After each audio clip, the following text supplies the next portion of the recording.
বন্যা নিয়ে রাজনীতি করছে কংগ্রেস, মন্তব্য কেন্দ্রীয় বিদেশ প্রতিমন্ত্রীর। উল্লেখ্য, তিনি করিমগঞ্জ সফরে এসে কংগ্রেসের বিরুদ্ধে মন্তব্য প্রকাশ করেছেন।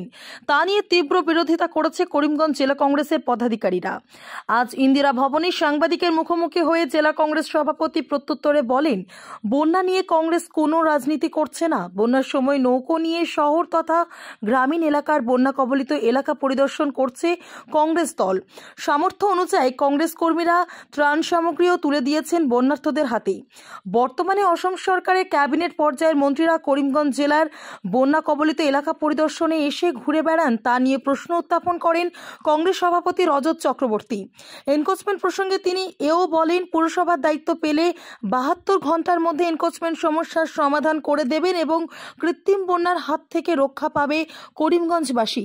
কংগ্রেস যুবরাজ রাহুল গান্ধীকে নিয়ে মন্ত্রীদের কটূক্তি নিয়ে উষ্মা প্রকাশ করেন তিনি আরও বলেন, তৃতীয় ও চতুর্থ শ্রেণীর পরীক্ষা সেন্টার নিজস্ব জেলায় রাখার জন্য সরকারের কাছে বিশেষ আবেদন জানিয়েছেন তিনি। বিগত দিনে করিমগঞ্জে উক্ত পরীক্ষা সেন্টার না থাকায় জেলার পরীক্ষার্থীদের নাকানি চোবানি খেতে হয়েছিল। এবার তার চেয়ে ভয়াবহ বন্যায় সড়ক বিধ্বস্ত হওয়ায় পরীক্ষার্থীদের বড় ধরনের সমস্যায় পড়তে হবে। যে বিশেষ করে উত্তর পূর্বাঞ্চলের এবং আসাম রাজ্য বর্ষা যখন আসে তখন আমরা সবাই প্রস্তুত থাকি যে বান আসবে, বন্যা হবে। এটা প্রাক স্বাধীনতা থেকে শুরু করে এটা চলছে,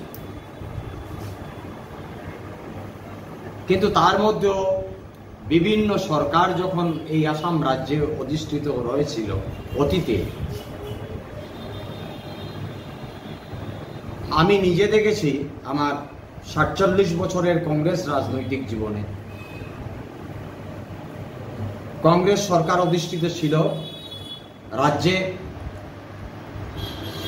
বন্যা এসেছিল, মারাত্মকভাবে বন্যা হয়েছিল। এখনের যে বন্যা তার চেয়ে ভয়াবহ বন্যা হয়েছে, যেটা আমরা দেখেছি, আমরা পর্যবেক্ষণ করেছি। কিন্তু সরকারের কিছু পরিকল্পনা ছিল, সেই পরিকল্পনার মাধ্যমে বন্যার সঙ্গে প্রতিনিয়ত বন্যা যাতে চেক দেওয়া হয়, যারা বন্যায় যারা কবলিত হয়েছেন তাদেরকে যাতে তাদের পাশে দাঁড়ানো যায়। কিন্তু বন্যার চিরাচরিত যে সমাধান, এটা আসাম রাজ্যে কোন সরকারের পক্ষ থেকে এখন পর্যন্ত আমরা পরিলক্ষিত করিনি। Impartially, I am saying, I being a district Congress president, বন্যা নিয়ে রাজনীতি করছে কংগ্রেস বলে কিছু সংখ্যক মন্ত্রী, বরাক উপত্যকায় এসে কেন্দ্রীয় মন্ত্রী সহ রাজ্যের কিছু মন্ত্রী যে উক্তি কটূক্তি করেছেন, তাকে আমি ধিক্কার জানাই। এই উক্তিকে আমি নিন্দা জানাই এবং ধিক্কার জানাই। কংগ্রেস কোনোদিন বন্যা নিয়ে রাজনীতি করেনি, বরাক উপত্যকায় করেনি। অনেক বন্যা আমরা দেখেছি।